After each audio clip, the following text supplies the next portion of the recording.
High friends, welcome back to our channel today's menu. आज आपण बघणार आहोत शेंगण्याची भाजी. याला कोणी शेरणीची भाजी, शेंगड्याची भाजी किंवा वाईल्ड कुकुंबर असं देखील म्हणतात.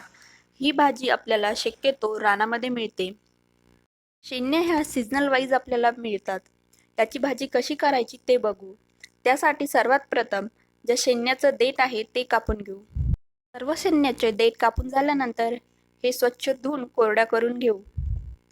त्यानंतर आपण याचे उभे काप करून घेणार आहोत. तुम्हाला आवडतील तसे तुम्ही आडवे उभे किंवा छोटे मोठे काप करून घेऊ शकता.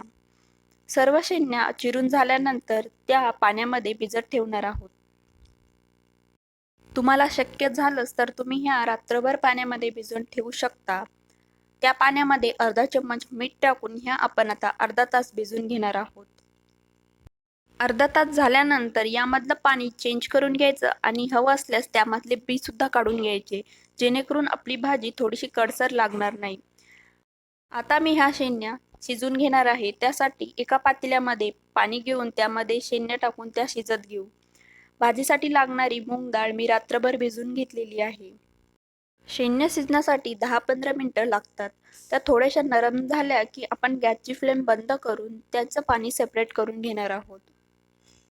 आता आपण भाजीला फोडणी घालून घेऊ. त्यासाठी कढईमध्ये 2 चम्मच तेल गरम करून घेतलेलं आहे. यामध्ये अर्धा चम्मच जिरे तेलामध्ये क्रॅक होऊ द्यायचे, जेणेकरून त्याचा फ्लेवर आपल्या भाजीमध्ये छान उतरेल. जिरे क्रॅक झाल्यानंतर यामध्ये 4 ते 5 लसणाच्या पाकळ्या मी चिरून घेतलेल्या आहेत. लसण लालसर होईपर्यंत यामध्ये तळून घेऊ.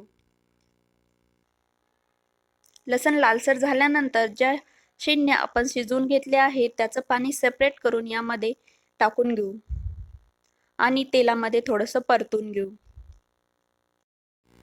1-2 मिनिटं ह्या शेंगण्या आपण तेलामध्ये परतून घेणार आहोत आणि त्यानंतर यामध्ये अर्धा चम्मच हळद घालून घेऊ. हळद देखील यामध्ये मिक्स करून घेऊ.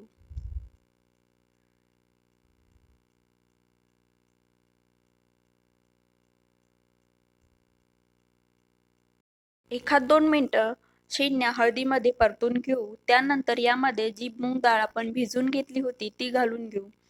तुम्हाला हवं असल्यास तुम्ही ही मूग डाळ कुकरला देखील शिजवून घेऊ शकता. त्यानंतर यामध्ये आता मसाले घालून घेऊ. या ठिकाणी मी घरी तयार केलेला काळा मसाल्याचा वापर करत आहे. तुमच्याकडे जर काळा मसाला नसेल तर तुम्ही कुठलाही ठेवणीचा मसाला वापरू शकता. त्यानंतर यामध्ये 1 चम्मच लाल तिखट आणि अर्धा चम्मच गरम मसाला. मसाले छान भाजीमध्ये मिक्स करून घेऊ आणि ही भाजी आपण 4-5 मिनिटांसाठी शिजवून घेऊ. चवीनुसार मीठ.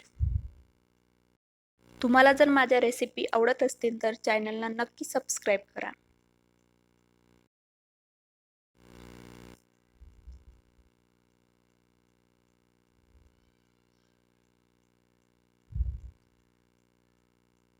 यामध्ये आता आपण गरम करून घेतलेलं अर्धा कप पाणी घालून घेऊ आणि भाजी झाकून 10 मिनिटांसाठी शिजत ठेवू.